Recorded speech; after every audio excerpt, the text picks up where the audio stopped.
Hello everyone, welcome to Python tutorial series. I am Rishabh and I'll be your instructor throughout this course. Python is a very beginner friendly language and easy to learn. So this is a beginner friendly Python learning course designed for anyone who wants to learn programming from scratch. Python is very useful and important and easy to learn language because of its syntaxes. That is why in many colleges and universities they teach Python in the very first semester. So if you don't know anything about Python, don't worry at all, you are at the right place. In this course, I'll try to cover everything from the basics to the higher level in uh, in this Python course, so that you can learn and grow from it and can achieve success in doing great things doing Python. So let's begin. This course consists of 10 videos of 1 hour each. So there will be 10 parts of this course. So anyone who wants to learn from anywhere can join in and can excel in this course. So without any further ado, let's begin. So before beginning the course, let us understand what this Python is all about. So I have something for you which is given here. So what is programming? That is our first question. Just like we use Hindi or English to communicate with each other, same way programming languages are also there to communicate with our laptops or computers. So they are low level languages. Python is one of the high level language which converts our basic language into low level language or the machine readable codes. That is how we talk to our computers. So the next question is why? What is Python? Python is, as I said, one of the most easiest and most beginner friendly programming language. If anyone wants to be a coder, he should firstly learn Python. It has easy syntaxes and you can write it in any English languages that is written here. It's easy to read, write and understand. It is widely used in web development, automation, artificial intelligence, machine learning, data science and software development. Let us talk about features of Python. Easy to learn and beginner friendly syntax, as I said. Free and open source learning platform. So it is free. Anyone from anywhere can learn this, can practice this anywhere if he or she wants to. It works on Windows, Linux, and Mac as well. Widely used in modern technologies and AI, as you all are aware of AI and other technologies as well. So Python is basically the most basic language that everything comprises of Python basically. So let us we'll get into that, but you'll you'll ask where should I practice Python? So there are uh, there are so many editors and open source editors also where you can practice Python and can learn. But most of the cases we do Python or any other programming language in VS Code. Now, what is VS Code? It is an editor only where you can practice any coding language. Let's see it here in our laptop in our screen. Uh, this is VS Code.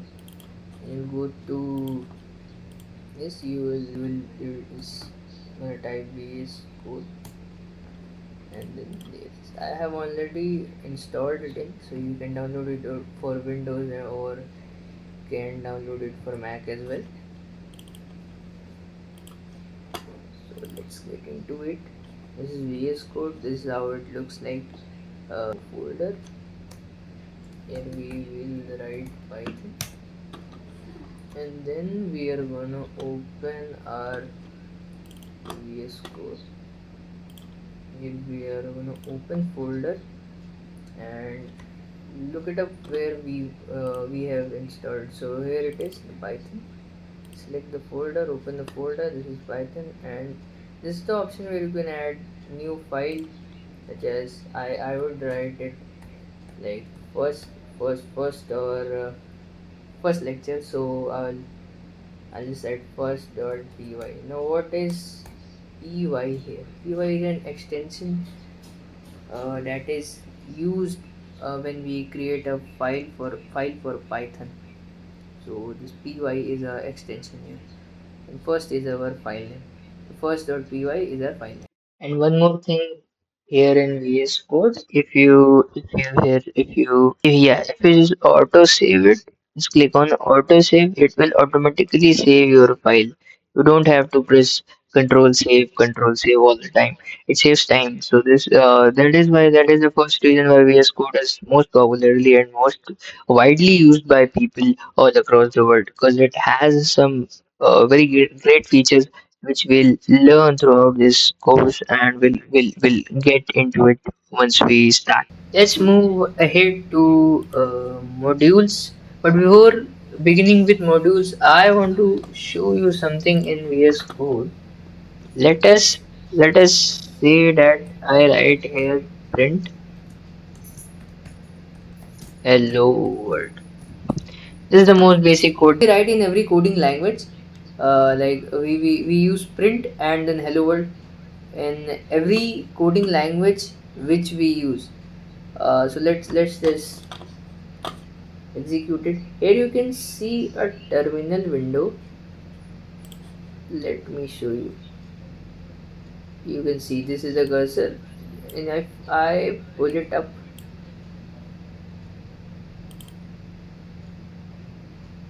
you can see there is the terminal window where you can run the code.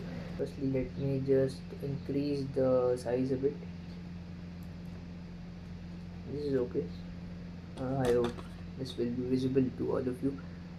So our first code which we write in every coding language, whether it is Python, whether it is C, C++, or any other programming language, the first code that our teachers use to teach us is print hello world. I know you are very familiar with this. I hope you are very familiar with this term, print hello world.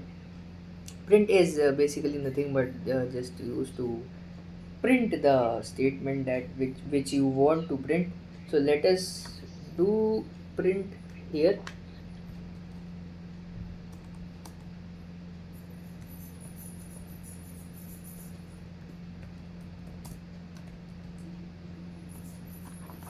Okay, so we have written our first code. let us Let us now drag our terminal window, which is here, to here.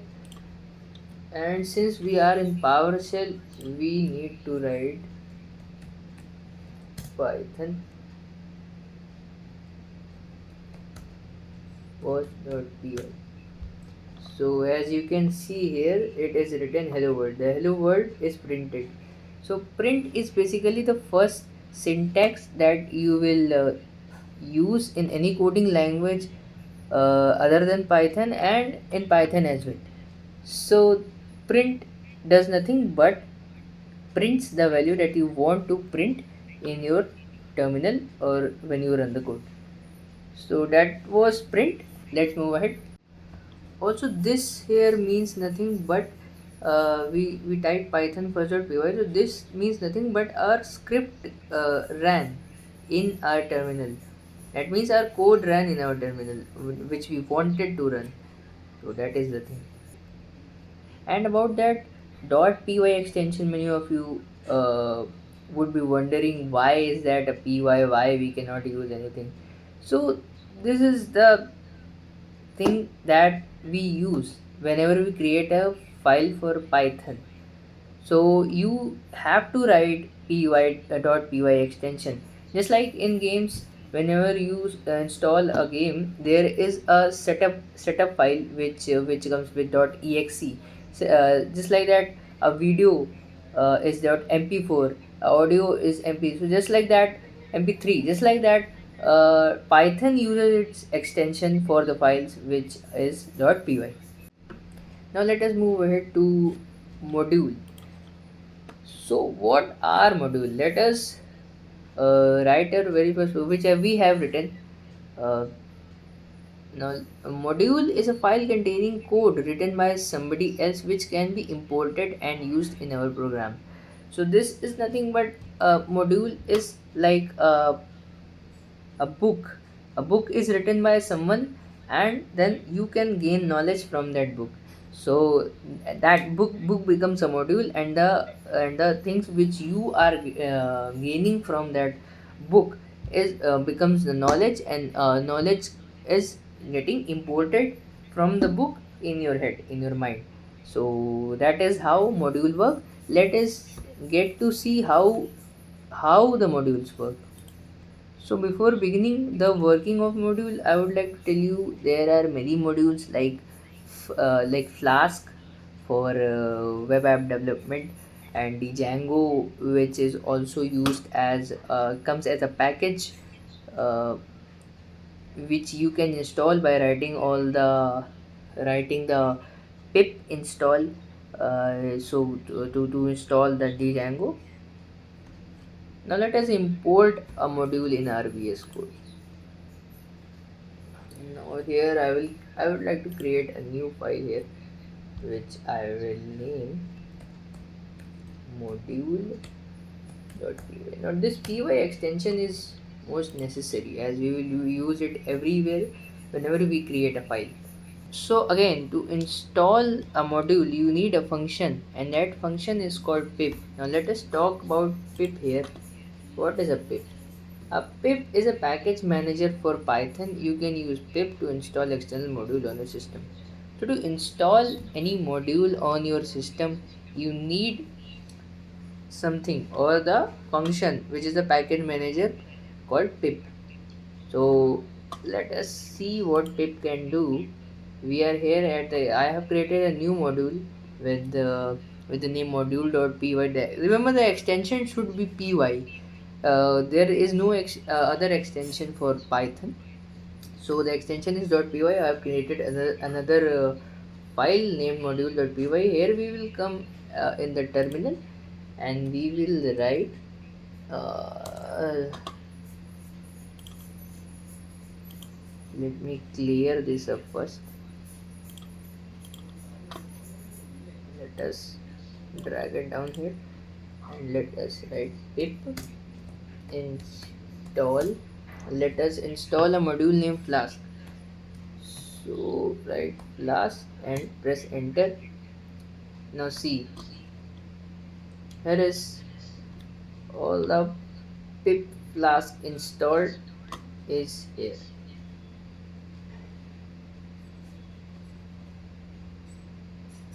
Now let us do another one. Pip install Django. See, here it is installing the Django directory paths and other thing. So this is how you can install any module to your system using pip install. Python also has its many more modules which are pre-installed in it. So these are just external modules. The Django, Flask, and other modules. These are external modules of Python. So if you want to install them, you need to write pip install in the terminal, and then they will get installed. But for uh, Python pre-installed modules, you need to search for them and find them, and then you will get it. So now that we have learned how modules work, how to install packages, how to install module using pip, let us now move further to types of module.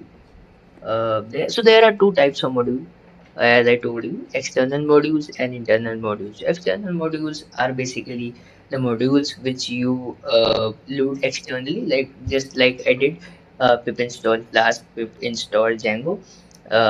And built-in modules are pre-installed in Python, so you can access them within the Python. So now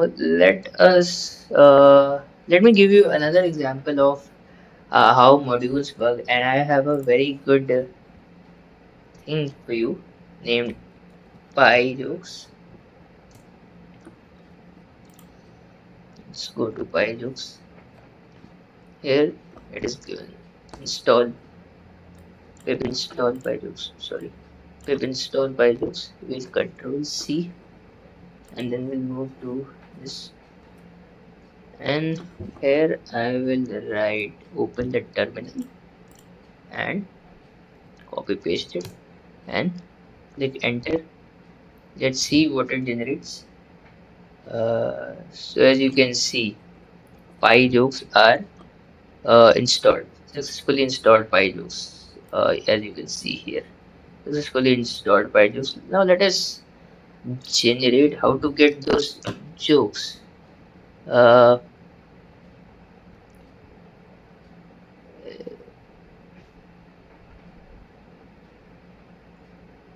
hmm. So here you can see it is written there, import the PyJokes module in the Python joke. So we'll copy this, Control C, then we'll move to VS Code, and here we will paste it. Now let us run this. So here you, as you can see, I have it gives me the a joke for Python. The jokes are for Python only. So Python or maybe Microsoft or I don't know. Let's see what it is. How do you generate a random string? Put a first year computer science student in Vim and ask them to save and exit. So this is a first year student joke. Now let us see if it gives us another joke as well. That it is not repeating the same joke. Let us run it again. So yes, it is giving us another joke. Unix is user friendly. It's just selective about who its friends are. So this is another Unix joke. Now now here what is happening is I didn't write code for jokes. The jokes are on already built in this module. Whenever I run this module by when I write import pyjokes, print pyjokes, so this is the code. This is the code for getting the jokes. When I run it, so it automatically gives the new jokes in my terminal, as you can see here again. It gives me another joke. If loving you is ROM, I don't want to read right. So that is a ROM uh, read only memory joke. So that's how it works. Now that we are over our module and pip, now let us move ahead to another thing uh, here called look. Let me just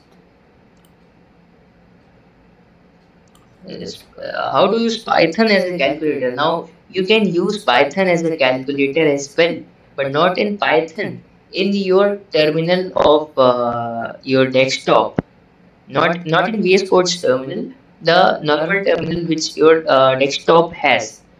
Let us see, use Python. We can use Python as a calculator by typing Python in the terminal. This opens REPL, which stands for Read, Evaluate, Print Loop. Now let us see what REPL is. The full form is Read, Evaluate, Print Loop. So it basically is saying that it reads the code, evaluates the code, prints the code, and then it starts it in loop, means looping is there. So now let us open our terminal. Here as you can see I have opened my terminal here. Now for Python to work in the terminal, let us first we have to write Python here, otherwise it won't work. Here as you can see it has given me the version also, Python 3.13.14, which is the latest version. Now let us do some calculations here which we do in Python. But this is not about Python only. Now we are using this terminal window as a calculator. So now let us see. If I give it 5, 51 plus 13, what will it give? Give me 64. Wow, it works as a calculator. It is adding the numbers. Now let me give us 45 minus 78. Absolutely brilliant. It's giving me the same answer. Now let us see if it's giving me a complicated solution or not. Now let us write 78 minus 56 into 34. It might be. I don't know the calculation, but I think, but it will give the right solution only, and as it is acting as a calculator, so it will give you the right value. So now let us see the code which we ran earlier in VS Code. The first code of every language, print hello world. Will it print it? Let's just see. Now I'll write print, so print hello world. Let us see if it prints it or not. It does. It actually does. So it's also working as a Python. That is great. So let me see if I give it any random thing to print. Let us see if it prints or not. It does. But here I wrote print in quotes, double quotes. That is why it is printing. But what will it do if I write it like this? It will give me an error because this is not the valid function or the type valid type to write a function or anything inside a print function. So that is why it is giving me a name error. This is not defined.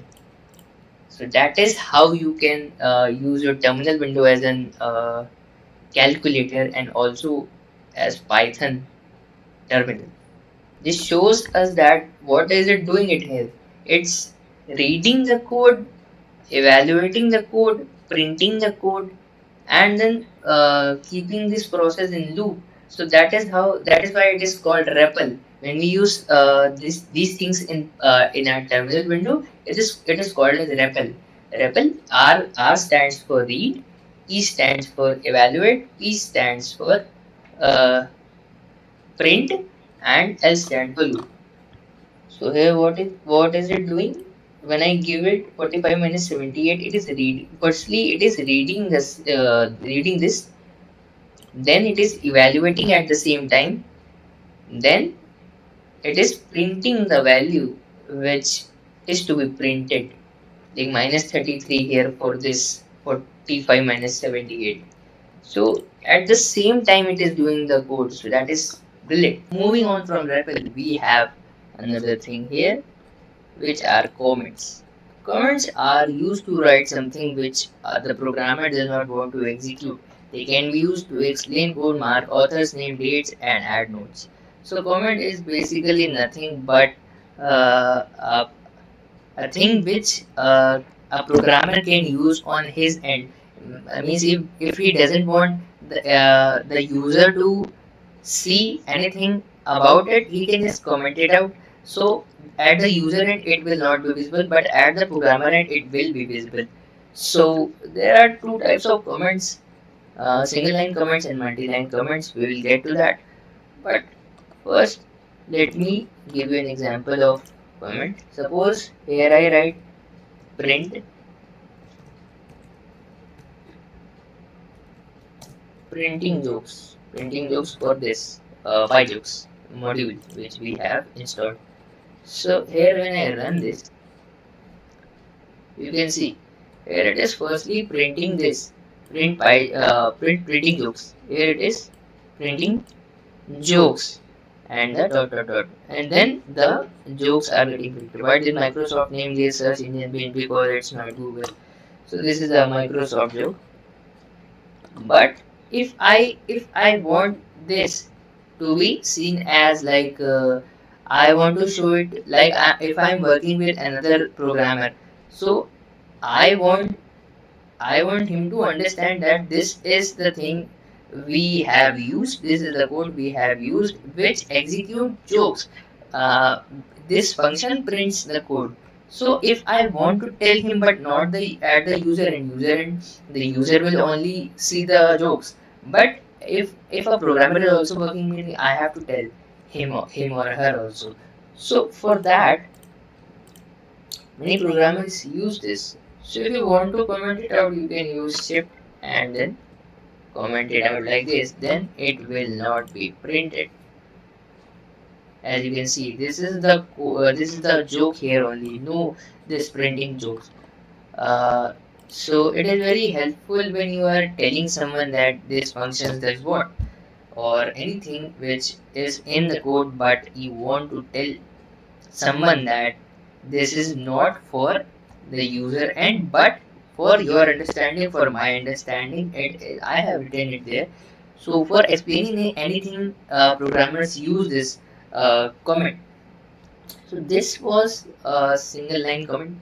As you can see, there is a single line only. What we have learned now, the single line, this is a single line comment. A single line comment, what it does is it ignores the thing which is starting with the pound. Pound means the hash, the symbol which I have used here to comment it out. So it ignores that line and just works on the another line after that line. Now what are multi-line comments? Same as single line comments, we use it for one line, only one line to explain something. But if we have multiple lines to explain, or anything is written in multiple lines, 1, 2, 3, 4, 5 lines, so how can we comment them out? So for commenting them out at once, we have multiple line comments or multi-line comments. So what we do here, we use, suppose I write here this and this and this and this. So what it is, if I run this code, it will automatically show me error, syntax error for this, invalid syntax. So what will I do if something was written here? Suppose this was just an example. Let us write this is a code. Sorry, this is a line. This is another line, and this is another line. Again, this is yet another line. So if I have these much lines with me, how will I comment them out? So the basic thing we do is we use multi-line comments. How we can do this? Either you started with triple quotes like this, so this will comment out. If I show you like this, if it was written like this, this will give you a syntax error. But if you use triple double quotes, means double quotes 3 times, like this, 1, 2, 3, sorry, 3. So this will comment it out. Rather doing it by commenting first line, the second line, the third line, the fourth line, you can simply just select the whole line and write quote. This is, yep. So that is how you can comment multiple lines in here, like this. Yes, that is how you can comment out multiple lines here. Uh, that is all with single line comments and double line comments. Now if you run this won't show you any error because this has been commented out. So it will not be visible. It will only be visible while you are the to the person who is coding this, not the person who is seeing this, the codes. Here it is not visible, but if you print this also, this will be shown here. But this is the comment. So oh, another thing, you can either use tri triple double quotes, either, or you can use triple single quotes. What am I saying? I am saying is either you can use these double quotes 3 times, Or you can do one thing here. You can use select all of it, then you can single quote, single quote, single quote 3 times. So this will also comment it out. So if you want to comment out multiple lines, you can either use triple double quotes or triple single quotes. Uh, and inside that you can write whatever you want to write in multi-line. So that is how multi-line comments work. So now that we are done with our basic lecture, basic things, basic fundamentals that we'll use in Python, let us practice some codes so that you can have better understanding, better knowledge of these things that you have learned, these fundamentals, these core things. Let us now move ahead to questions. Firstly, I'll just read out the question. You can practice them. As you can see, these questions are visible on your screen. So the first question is, write a program to print Twinkle Twinkle Little Star poem in Python. But firstly, let me just create another file here. I'll write question1 dot py. Let us firstly write that for this first dot py. I'll clear this out. So what was the question? That we have to write a program to print Twinkle Twinkle Little Star poem in Python. So how we can do that? Let us firstly move to here and we write twinkle twinkle little star. Let us just search for it. Twinkle twinkle little star. This is the poem. Nursery rhyme. Copy it. We will paste it here. So now we have to print it also, not just copy paste, print it also. How we can do that? We have to just write print ahead of it, and then we'll keep it in this bracket, and at the end also we'll write bracket.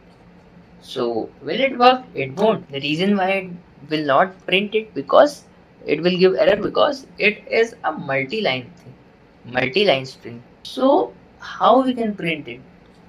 We know about multi-line comments, but they were multi-line comments. These are the rhymes which we have to print. But in print also you can use those double quotes, triple double quotes, or triple single quotes to print them. When only if you have multi-line multi-line strings to print them. So how we can do that? Let us first erase these double quotes, select it till here, put it in triple quotes. Now as you can see, there is no error. If we run this, we will have our this uh, whole what we can say, the rhyme of Twinkle Twinkle Little Star in our terminal. So that is how you can print. Or if you want to put it in triple quotes, you can do that as well. Just like that, erase them out, just like that. And if you run this, you will get Twinkle Little Star yet again. That is how you can print them. Print multi-line strings. When you want to print multi-line strings, you can use the same triple double quotes or triple single quotes as you use in multi-line comments. Now another question coming ahead is, use REPL and print table of 5 using it. Easy. How to do it? Just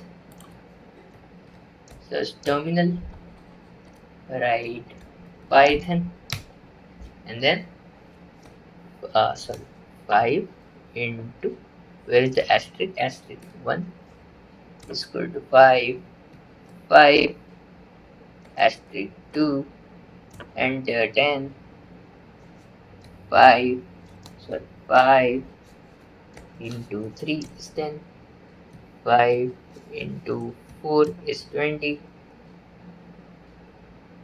5 into 5 is 25, 5 into 6 is 30, 5 into 7 is 35, 5 into 8 is 40, 5 into 9 is 45, and 5 into 10, that is 10, is 50.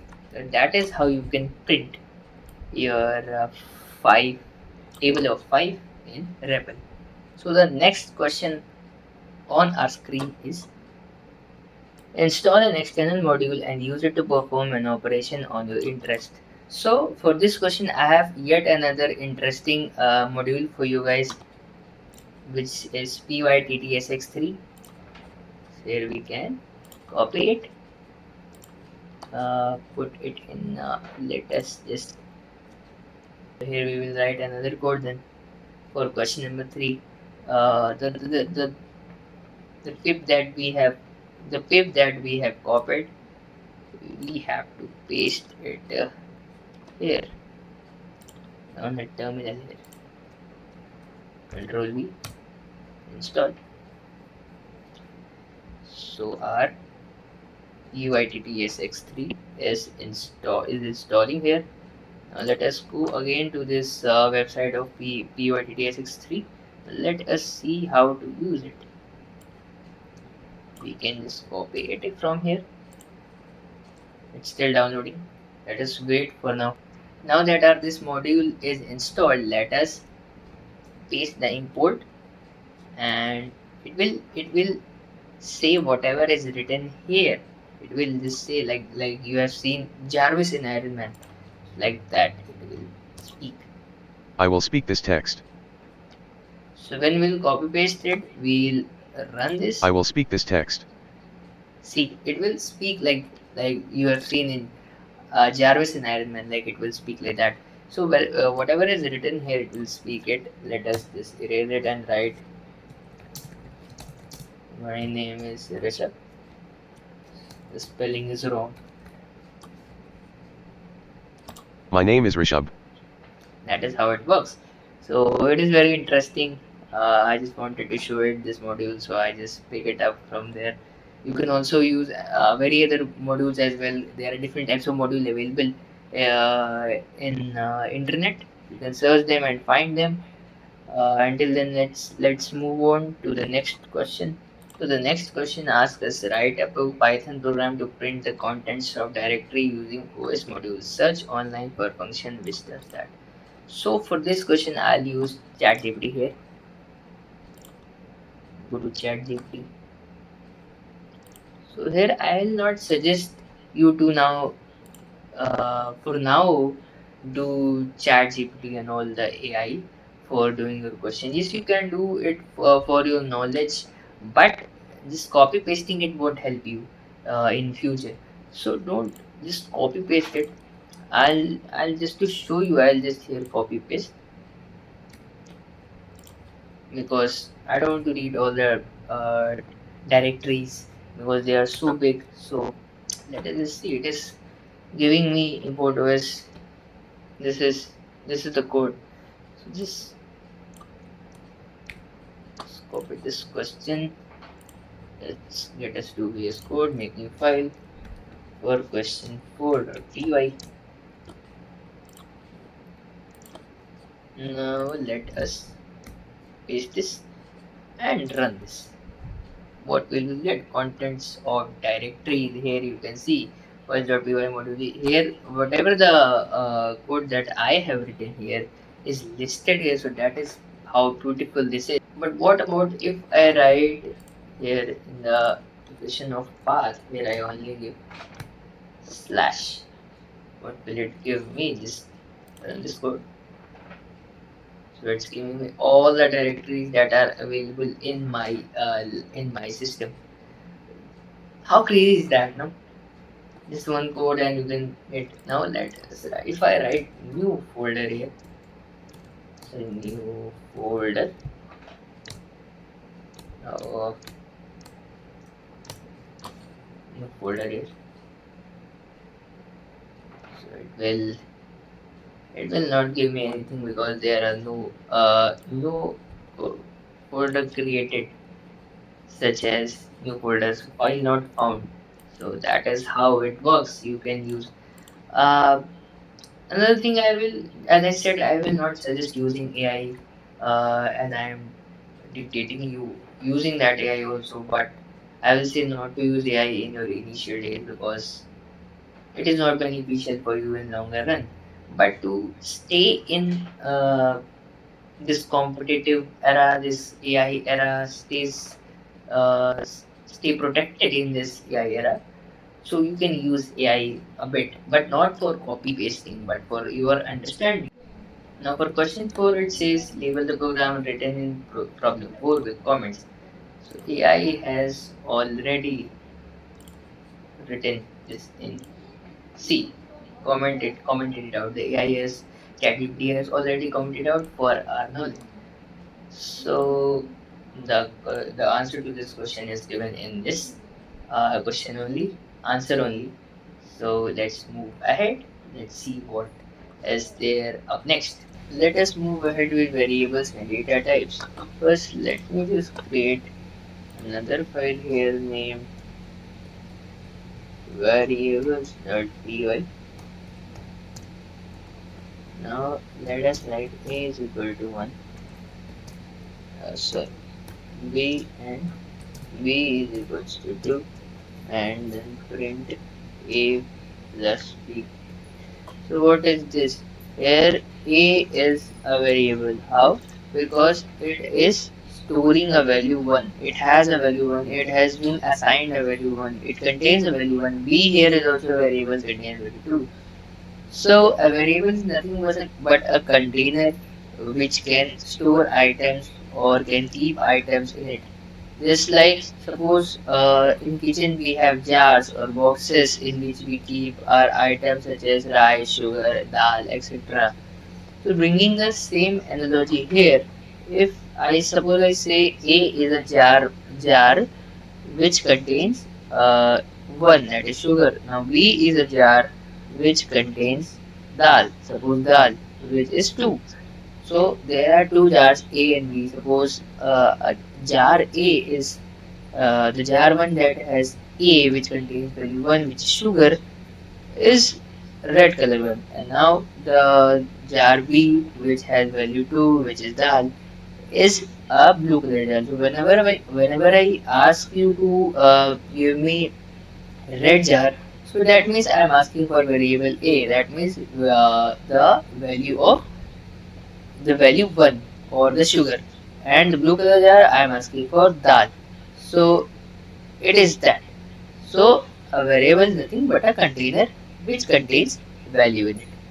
You can assign any type of value inside it. Now here A has value 1, which is getting stored in the RAM because it is a random access memory. So because of it can store this variable. Now just like these digits or integers, we cannot store alphabets or words inside this. If we store it, it won't get stored. Now you will say how? So let me just show you here. Since here it is A is 1, B is 2. When I am printing A plus B means 2 plus 1 plus 2 or 2 plus 1. It will give me the answer as 3 because 1 plus 2 is 3. But if I want to store suppose an alphabet or a word, so I cannot store it directly here. Let's suppose I write Rishabh here in container B. So it will give me an error most probably. Yes, it will give me name error. Name Rishabh is not defined because it is not treating it as a variable. So for storing any alphabet or word, we need to put it in double quotes first, like that. And by putting them in double quote, the Python interpreter treats this thing, the alphabet or word, whichever you want to give, in uh, string format. So for storing any type of word alphabet like that in a variable, you have to keep it in double quotes uh, for to make it a string.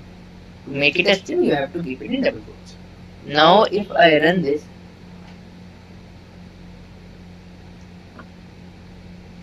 this will not get added. This is another feature of Python, type error. Two different types cannot be added together like this. Now, just the thing that I told you, a variable is a name given to memory location in a program. For example, A is equal to 30, B is equal to Harry, C is equal to 71.22. Now, this is a integer value, this is a string, this is a floating point number, which we will study in data types. So a variable is a container stored in a value. Keywords, reserved words with Python. Keywords are something else. Identifiers, class function variable name. Identifier, you can call variable also identifier because they have several names.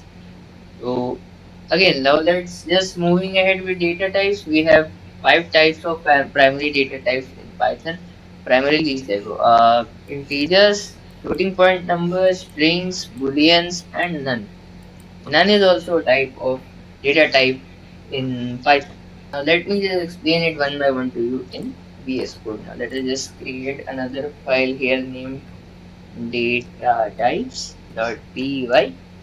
Here I will teach you different things, different data types. So first of all, we have, what do we have? We have integers. Suppose I write a is equal to 15. So this is you don't have to write it in double quotes if you are storing integer values. So integer values are stored in a variable like this only. If you keep them in double quotes like this, they will become a string that we will learn in typecasting coming forward. But for now, you have whenever you're storing a digit or a number in a variable, you have to keep it like this. Now using comments, I will say a is an integer variable. Now because it contains integer 15. Now let's b. Now another data type is floating point number. Floating point number is nothing but basically the number with decimal values like 75.6. So this is a floating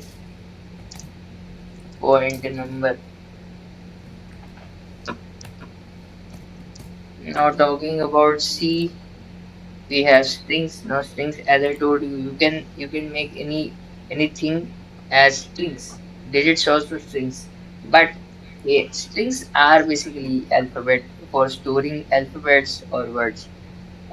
You can store digits as well, but it is primarily used for storing alphabets. So here I will write my name Rishabh. Now C is a string data type. Now the fourth data type is Boolean. D is true or false. So Boolean basically means yes or no. So true or false, yes or no is basically uh, the work of Boolean. You can write true or false or true and false also. But for now, let us write this here true. So D is Boolean data type. Now let us write E. The last is none. Now for none, we use none when we want to show a variable has no value. like nothing. Now some of you will say that we can use false as well, but no, this is the syntax of none. That if you want to show that this variable, this particular variable doesn't contain any value, anything else, so you just use none here, like this, None, and this is none. Sorry, it is none data type.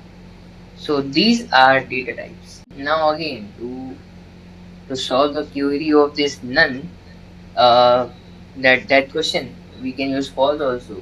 No, we cannot, because false is for these type of boolean type of data type. We use true or false, but for none, for showing there is no variable in no value inside a variable, we use none. Now we'll just come back here and see rules for choosing an identifier. So how can we write an identifier or variable? We cannot write it like anything. There are some rules which we need to follow, otherwise the variable is not considered. A variable name can only contain alphabet digits and underscores. A variable name can only start with alphabet and underscore. A variable name can't start with a digit. No white space is allowed to be used inside variable name. Example of variables are array187 underscore 7, etc. Now here you can see after underscore used after the variable and before the variable as well. So you can use underscore, but it should not start with digit here. Like here 18 is written, 8 should not come here. The digit 8 should not come here before O and E1. So these are some rules which we have to keep in mind before choosing an identifier or variable. Otherwise, our code will not run. Now let us study about operators in Python. Operators are nothing but we use them to do our arithmetic operations, assignment, comparisons, or logic based are these operators. So let us study them one by one. First come arithmetic operator. Arithmetic operators are like plus, minus, multiply, divide, modulo. We can use them.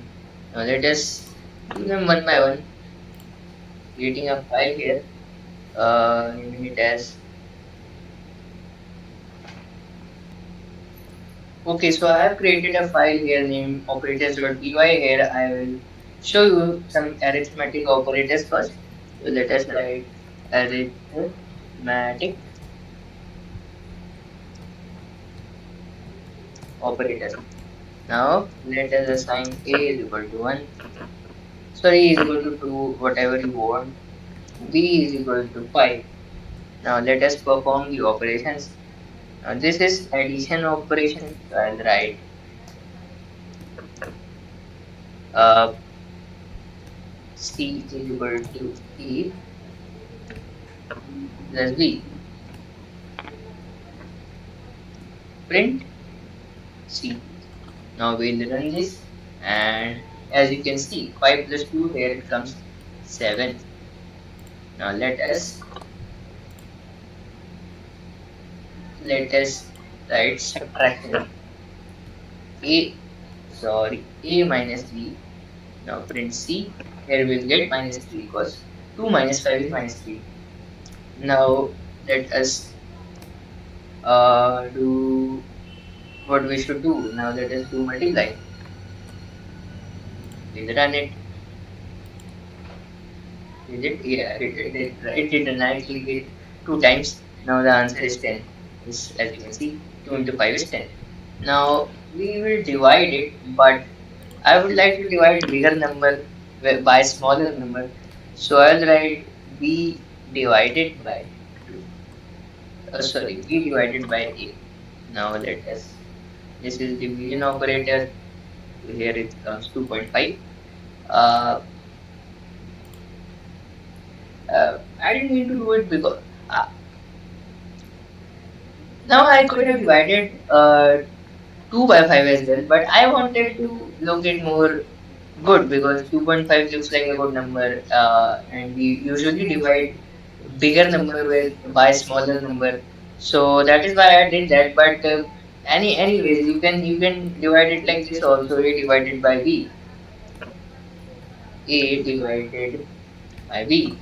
You can get your answer here as well, 0.4, because 2 divided by 5 is 0.4. I just did it for my own good. I want to show it like 2.5, so that is why I did that. Now let us do b. Now this operator here, right here, as you can see, uh this this operator, this is called modulo. This gives the remainder of the of the dividend that you are dividing. So b, when I use modulo operator and write a, will give me 1, because 2 2s are 4 and the remainder is 1. So that these are some of the arithmetic operators. Now let's move ahead to assignment operator. Now for assignment operators, as the name suggests, assign. So these are used to assign any value to a variable. Like I wrote that code, right? You remember? Uh, yeah, this is an assignment operator because the value of 1 is getting stored in a variable named a. Yeah, the sugar is getting stored in a red jar, jar a. So that is the role of assignment variable. But firstly, just come here. Let's talk about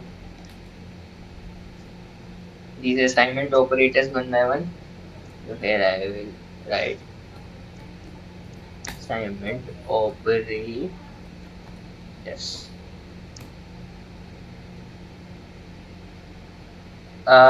So these are, first is equals to a is equals to 2, print a. Now this will give us 2 only, because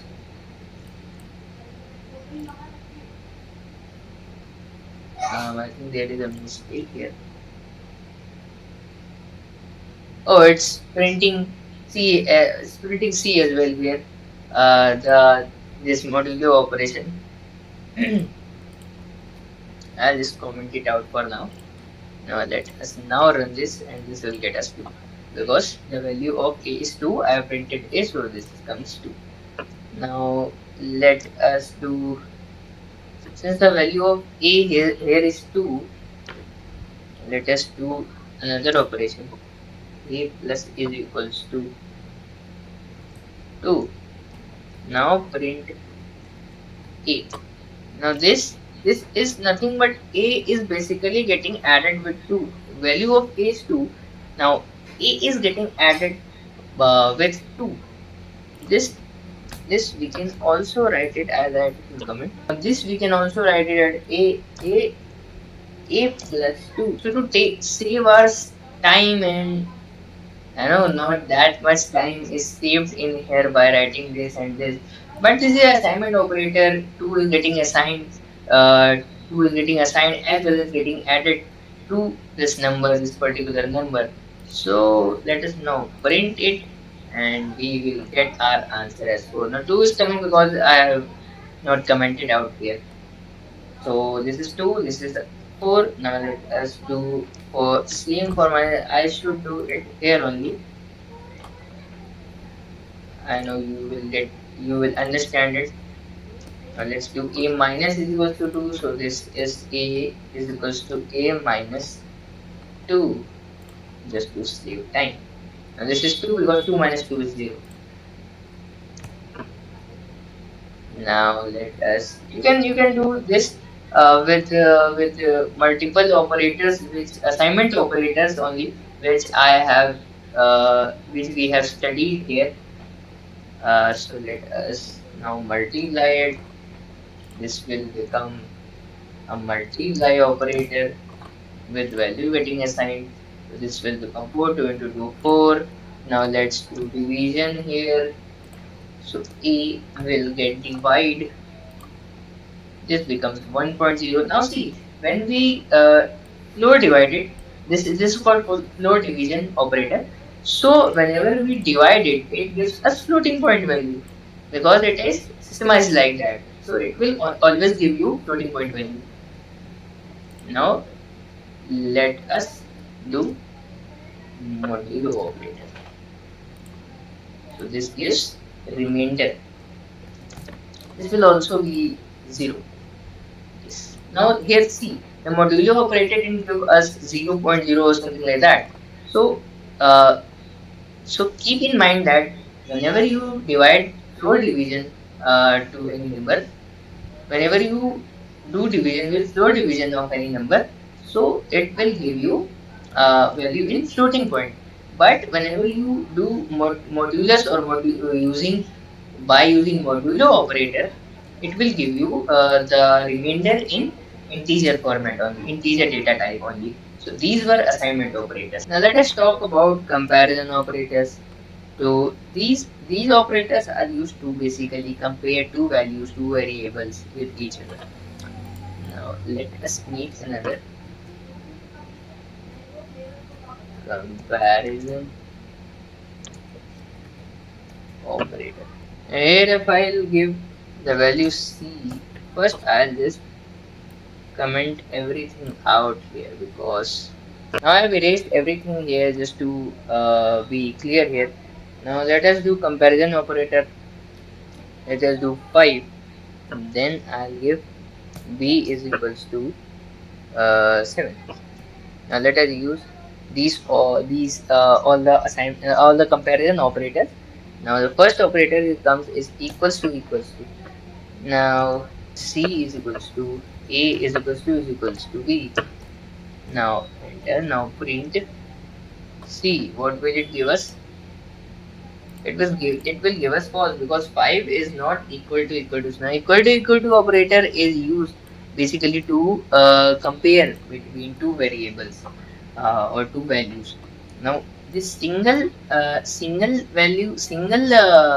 equals to is used to assign the value, and double equals to is used to compare the two values.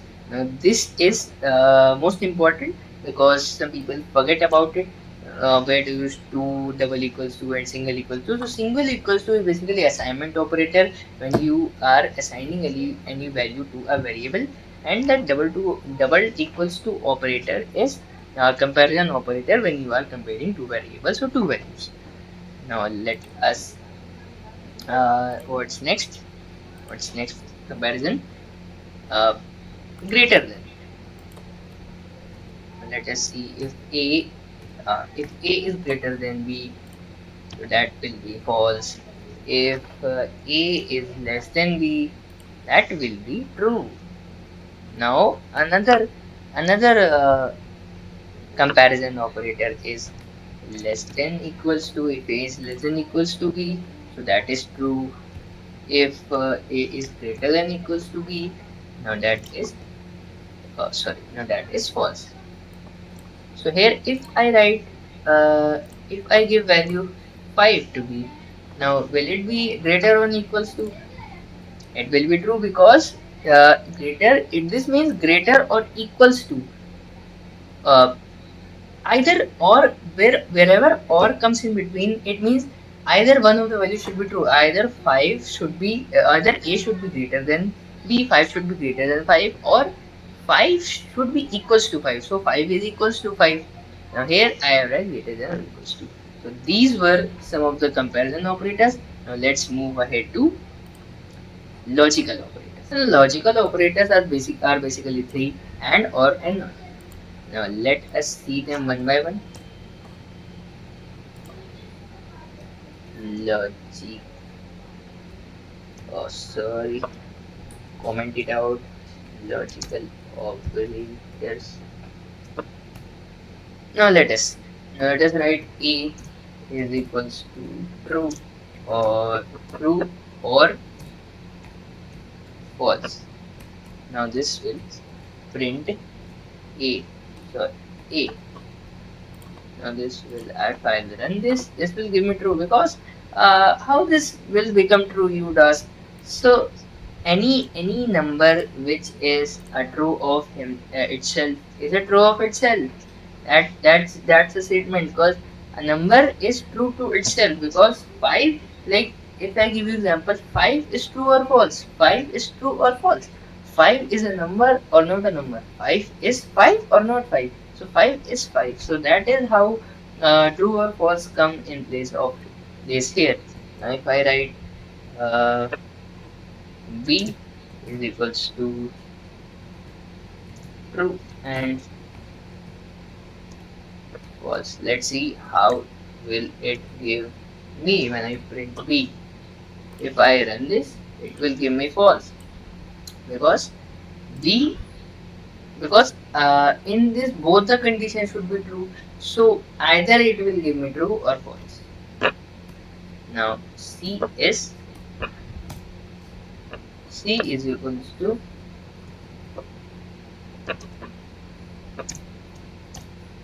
not.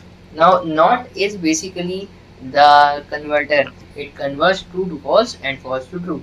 So not just converts, like if you have studied uh, if you have studied semiconductors in class 11th or 12th, it in there, so in there it so in there switching subjects come, so in there switching comes in place.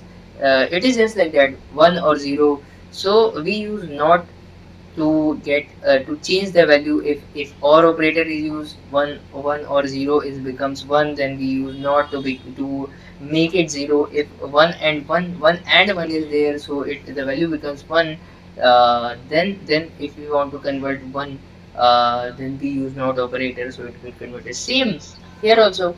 If c is if I write c true or false, it will give me true. But if I write like this, true or false, print not true. Now what will it give me? I will run this and it will give me false for C. Now if I remove not here,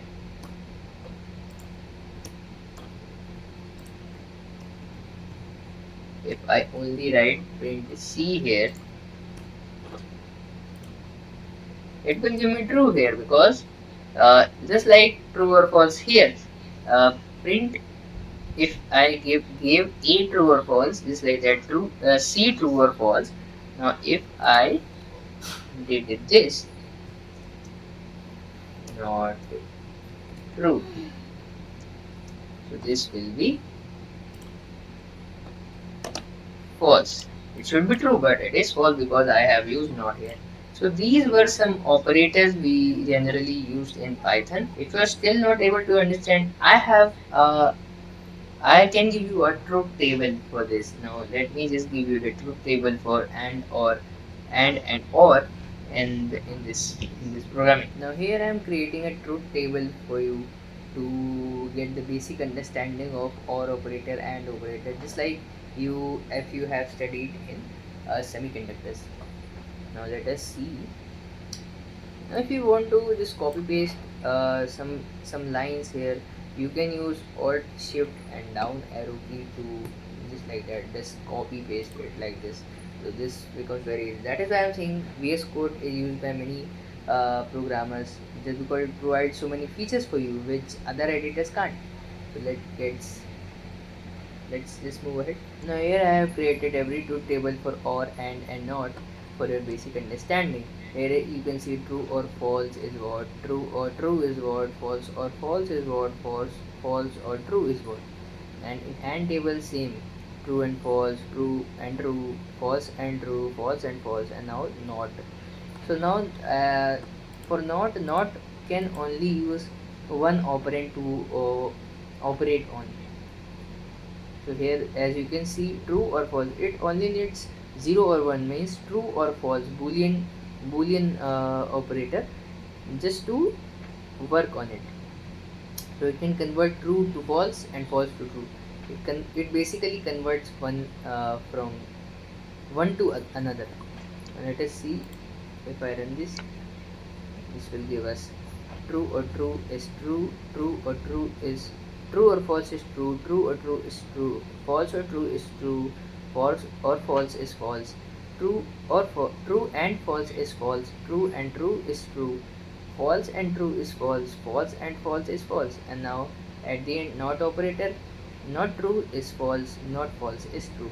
So not basically uh, works on one operand only, and these are the truth table. We know that there are different types of data types in Python now. Now to know every data type, any variable, we have type function here. So for the type function, type function is used to find the data type of given variable in Python. Let us see. If I make another file here named as type function dot py, if I generate it, suppose I write a is equals to 31 and b is equals to 31.2. So now I've written a is equal to 31 and b is equal to 31.2. Now we know, we have learned that there are different types of data types. We can see which data type is this. But if I want to confirm myself, if I want to see which data type is it, and I want to know it from Python only, so how can I know it? You just write print type of A. So you can write it in print as well, or you can create a variable t is equals to type of A, and then print t. It will give you the same. This both of this will give you the answer like this: class int. Since we are working on a's and it is an integer value, so it will give you int. Let's run both of them. Look, class int. So if you provide, or if you assign the type of a which is integer to any variable t, and then print it, or if you print and then in the print function you type a, both of them will give you the data type of that variable that you want to know. Now we know how to know any data type of a variable, but you know what's better than that? You can convert any variable of data type to any another variable of data type. How? Let's see. If I write here c is equals to string of 31.2. Now we know that this 31.2 is a floating point number, but since it is written in double quotes, it is a string and it will not be considered as a floating point number. Now let's just check it. If you don't know, it will still are like it is a floating point number, but let's just see. Now that print type C. If I run this, I'll get str, which is string. So now if I want to convert this string into a floating point number, how will I do that? So for that uh, we have this. Like if you want to convert any variable to any data type of variable to another data type, so you have to know which data type you want to convert and then type that data type first. Like here, if this written here int, then in bracket it is written 32. Just like that, if I want to convert the variable c which contains 31.2 as a string, if I want to convert it into floating point number, I have to write. By mistake I have written c here, that is why it was showing str, but if you write d is equal to float and then give provided the value of c, then print type d, and it will give you float value. C, floating point number. First it was string, the string 31.12, now this becomes float because I have converted. So any data type, if you want to convert one data type to another data type, you have to firstly provide it a variable. As you can see here, the float is a variable. So first you have to create a variable, then in whichever data type you want to convert one data type, so the next data type that you are converting, you should know the name of the data type. Then you will write the name of the data type, then the value which you have assigned to be converted in another variable. That value should be provided in float function, and then print the type of that data type that you have converted. So you'll get just like this, that CO31.2 I have converted into float and then printed the type, so it gives me float. So just like that, you can know the type of data type and also convert one data type from one data type to another data type. Now talking about another function, we have input function. Now if I want a person on user end to provide me a data type or anything like string or anything, the value basically to me, and by telling him or her that you should provide me the value. Now what will I do? How should I tell that person on the user end to provide the code the value? So for that, input function comes in place. Let us open the VS Code, and then here I will make another file named input function .py.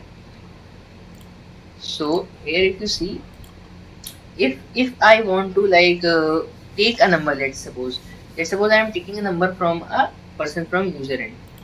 So I'll just write a is equals to input, and then I'll write enter a num 1. If I write like this, so this will be number 1. The user seeing this will automatically, he or she will be able to see this, enter the number 1. This will not be visible to anyone who will use whatever I am doing. So enter the number 1 will be shown.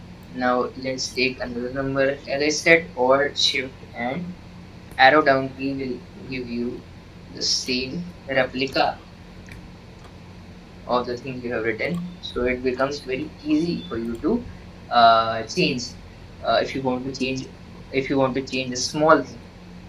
Now let us print sum. Let's suppose we are printing the sum of two numbers. Sum of number 1 and number 2 is, now let us write here a plus b. Now as you can see here, I have provided the user to enter number 1, then enter number 2, and then I am adding those two numbers. So the sum of number 1 number 2 is this.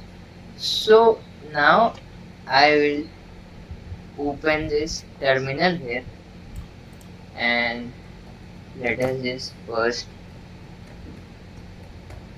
write it here like this. Now as you can see here, the file name, the parentheses are gone, because with parentheses the terminal won't work. So I have to change the name of the file. Here you can see I have type then functions symbol I have given.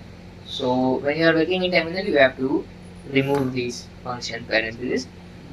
Now let us get ahead. As you can see, it is showing me enter number 1, because as I said, input function will show whatever you write in it to the user. So I am now the user, so enter number 1. Let's suppose I have written 1, then enter number 2. So the number 2 should be 2. Now the sum of them should be 3, right? Sum of them should be 3. But no, here it is 12. So how this becomes 12? 1 plus 2 here becomes 12. How? 1 plus 2 should be 3. Don't worry. I was also shocked when I first started this. I was like 1 plus 2, how can it be not be 3 and 12? So here what is happening is, The interpreter basically is taking the values in A and B as a string. So that is why it is showing us the concatenation of or the addition of 1 and 2. That means 1 is taken as a one string and 2 is taken as another string. So these are not taken as digits, these are taken as string. So 1 is a one string and 2 is one string. They are joining, concatenating the string, so that becomes 12. 1, 2. Now, if we want them to be integers only, how we can do that? Now, I want to show you it in REPL also. Let us write terminal and then we will write REPL and write Python. And then if I give it two strings Rishabh plus a coder, sorry, coder, like this. So what will it give me? It's a coder like this. It takes it as one string and adds it and becomes this. So there is no gap in between them and they are concatenated. This is called concatenation of two strings. Now if I write 1 plus 2, these are two strings, right? These two are written in double quotes, so these become strings. Now if I enter this, that becomes 12, which is our here also. So these are taken as strings. Now if I take another example, let us write 1 plus 2 here. 1 plus 2 will give us 3 because these are now digits. Now let's take another example, like if I give 63 plus 37 here. Now that should make 100, but it will not. It will make 6337 because these are written in double quotes. Simple as that. It will, if you don't give here anything, if you just simply write input and then take the number at the user end, it will take it as a string and not any other data type. If you want to give any data type, you have to write, like if I want the numbers to be number 1 and 2 should be in digits or integer format, integer data type. So I have to write int before input. So it will convert it into int, just like that. Let's see what. Now it will, now it should go. And the number 1, we are entering number 1 is 1, and number 2 is 2. Now if I hit enter, it will give me the actual sum, which is 3. So that is how you can convert, as we learned in type conversion.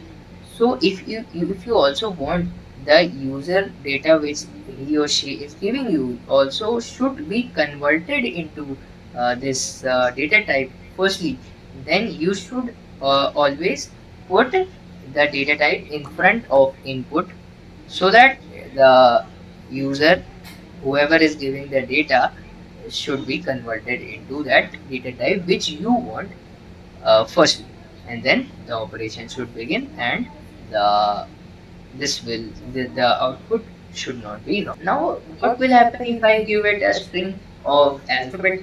Let's see. Python input.py, and the number one, if I give it as HR. So automatically at the very first number it will give me value error here, invalid literal for int with base 10 pressure, because it will identify that this is not an integer, this is a string. So it will not consider it at very first stage and give you value error. So now let's move ahead to questions and then our first lecture will be over. Now here it is showing question number 1, but since we have completed in this lecture 5 questions, 4 only, but the 5 question was just the comments. So I'll take these 4 questions. So after that I'll just start making it question number as question number 6. So let's just make it question 5, not B. Yes, sorry, question number 5 first, because after 4, 5 will come. So first question is write a program, Python program to add two numbers. So very easy. We take one as suppose the number is not given to us, but if I am making a program for myself, so a is equals to 1, b is equals to 5, then I'll write print a plus b. So here it will give me 6. Now the addition is done here. Now the sixth question or the second question is write a program in Python to find remainder when number is divided by z. Now here we have to make a formula, user formula. So it is a bit complicated but not that much. So let us move into VS Code. First we will create a file named question 6.py. Now see here it is asking us to find the remainder. To find remainder we have the operator called modulo operator or the percentage sign operator. So we will just write here a is equals to, suppose I am giving value 12, and then I am writing b is equals to 5, and then printing print. So the number, sorry, the remainder when a, what was the question? When number is divided by z. Suppose this number is, let not be, when a is divided by z is this. Now we will use a modulo z, and then we will run our code. So it will give us the remainder when a is divided by z is. Or you can do one thing as well. You can write int input, enter a number to divide a. Now in this we will have to again go to the terminal window. This is the terminal window. This is the terminal window. Now write Python question 6.py, and then it is asking us write a number to divide a. So we should give it 7. So now it will print the remainder when a is divided by z is 5. So 7 minus 7 and the remainder is 5. That is how you can do it as well. Or you can type it here also to provide a also and z also and do that. So that is our sixth question. Now moving on to seventh one. Check the type of variable assigned using input function. Now let us make it question 7.py.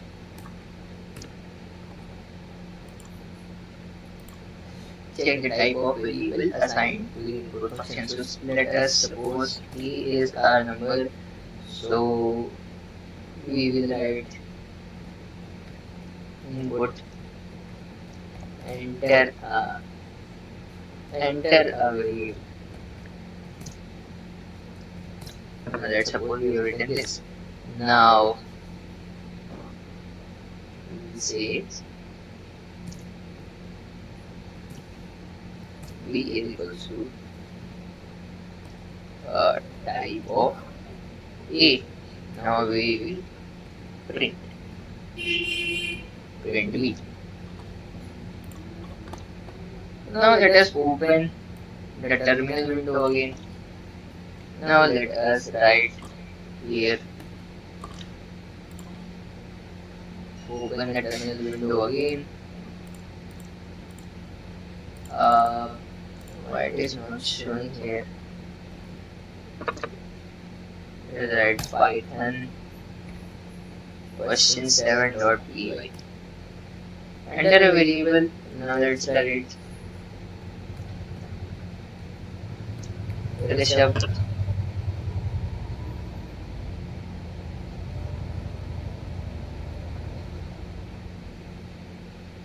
So as you can see, I have written Rishabh as a variable. Then it will provide me the variable type, the data type, the string. Rishabh is a string. Now the next question is use the comparison operator to find out whether A is the given variable is greater than B or not. Now here A and B are also given, but you can do it like this also if you want. Question 8.py. So here the 34 and 80 are given, but if you want to give your value, so you can write A is equals to int input enter number 1 and B is equals to or shift down arrow key. So it has taken B in another side also. Now let us write here B and here 2. So now uh, provided the number, print A is greater than B.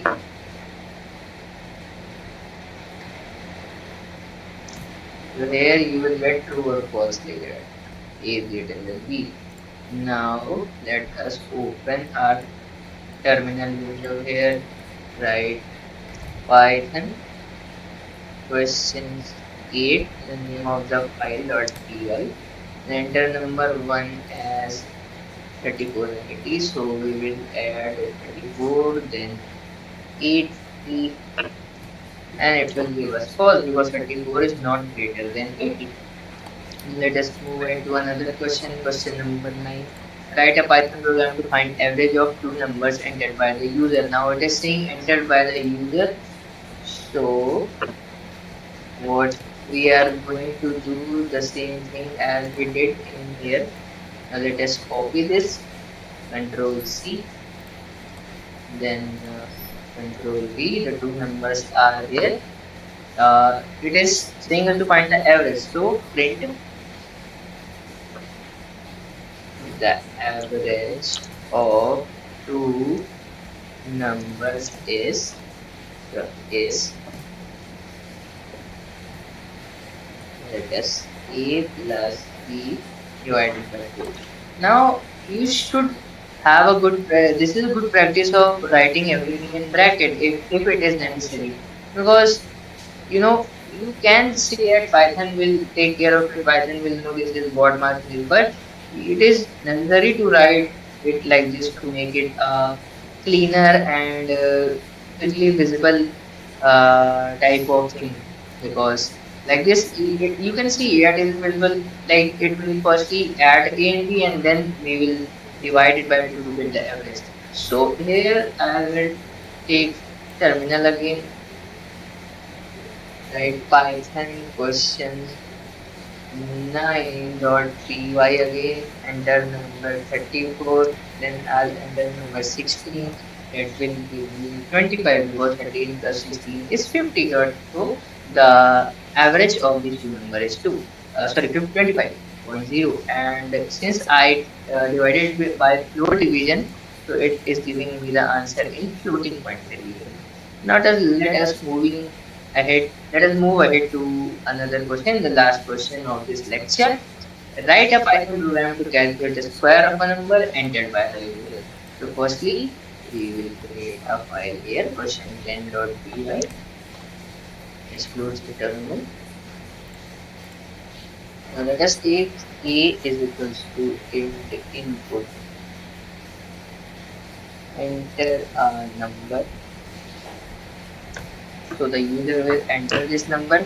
Now to do this, we have two ways to do this. First is squaring the number, that means print the square of number. is square of number is, either you use this double asterisk 2. So this double asterisk means that you are increasing the value by power 2, this base power, exponent basically. So this means exponent or power. So a square will give us whatever the user will give us the number, it will give us the square of it. Or you can also multiply by the number itself. So print, or I can just simply, as I said, yes code has this feature, or shift control here. So just copy it, then I'll just delete it, paste it here, and create a dot and remove this. So and also this. So if you multiply the number by number itself, it will give you number. This single asterisk means one times multiplication, and this double asterisk means exponent or the power, and the number of power which you are giving, you have to write it here in units. Now in many books you have seen that the formula which is given is like a and this. So this is invalid because you in Python you cannot write it like this. You have to write either asterisk or the power. So you cannot write it like this. This will not be executed. This will be an error because there is no operator like this to do it. Now let us also see not valid. Let us see this also print this the square of number is a to do. Now let us open our terminal because we have to give the number as well, enter the number as well. So question 10.py here I will enter the number, let's suppose 5. So first of all it will square, then second it will multiply 5 with 5, and then it will give an error, it should give an error.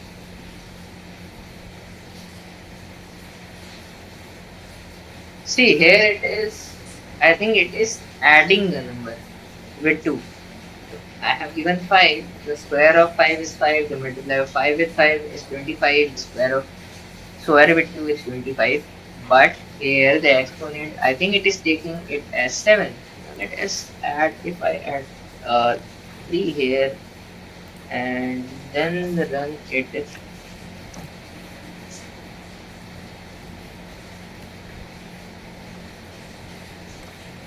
no, it is randomly doing anything. So as I said, it is not a valid operator to do these type of things like squaring. This doesn't add the power. This adds the power.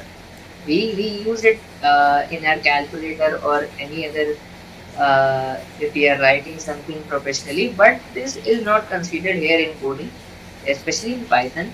For Python, you have double asterisk symbol to create it a power. So that was it for our first lecture. I hope you enjoyed. I hope I have covered all the fundamentals of you for you. Now let us move in our next chapter. Thank you.